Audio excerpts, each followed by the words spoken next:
You know, a few years back, I often find this strange when you look at it in the biggest perspective and you realise, we were hosting a big royal event which was over in New York at the time. And it was a premiere that the then Prince of Wales, which is now, of course, our brilliant King Charles III, was attending, right?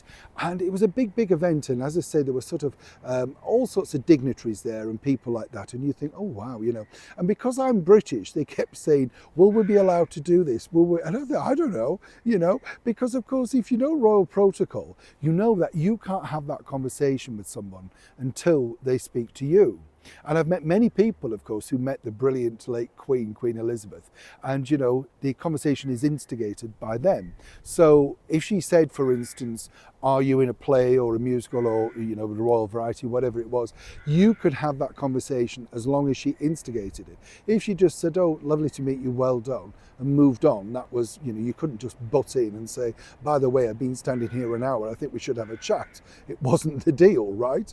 And so it was fascinating. The thing that I remember was just before the lineup came and the Prince of Wales was going to be meeting people, this producer came down the line from an instruction from one of the royal courtiers. And I knew this was coming, remember, that everybody had to have a mint from a certain brand. It wasn't a cheap brand. And one of those, you remember it, don't you? The tin box that opened, not a packet mint, right? A proper posh tin box of mints.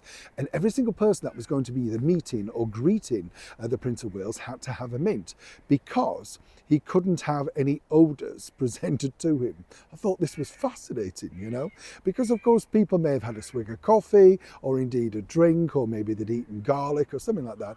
And I said, oh yeah, this is pretty, normal if you're in that particular vicinity. And when you think about it, it makes perfect sense. I think we should apply this in life, don't you? Nothing wrong with that. Which got me thinking, and I wanted to share this particular story with you about a good friend of mine, the Hollywood star, Mickey Rooney. You see, when he met the Queen, things didn't go exactly to plan. And, well, a lot of people said he left her shocked. But what was the true story? As ever, let me explain. Morning, chums. Lovely to see you. Thank you so much for joining me today. A bit of a windy day here in the beautiful area of London, that is Kensington. It is fascinating when you meet people who have met the royals and then you get their version of events, because this was a story that literally was all over the media. See, Mickey Rooney, as we know, had been a huge MGM star for years. Of course, had been back and forth over here in England on numerous occasions. Mickey never stopped telling me about the fact that it wasn't his fault, that he wasn't a success when he came over in the 50s to do a 2-week stint at the London Palladium. This was when all the big stars, everybody from Guy Mitchell to Bob Hope to, Jerry Lewis and, Dean Martin, they all came over and did very well, but Mickey Rooney didn't. And the story goes that he didn't really change his act enough for the British audiences. And even many, many, many years later, he never tired of telling me that it wasn't his fault, and he'd listened to the direction of the London Palladium boss, Val Parnell, and I think, let it go, years ago, does it matter? But it just proves what egos these people have. One of the stories that he shared with me, which I thought was fascinating, was when he met Queen Elizabeth many years later.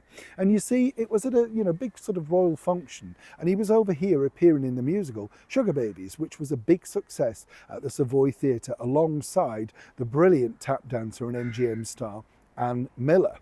And, they'd been invited onto the Royal Variety, and they'd actually met the royals in advance because they had to go back to their show because the bosses of the show didn't want to lose money from them taking time out from the night. Very strange situation when you think, but, money rules, right?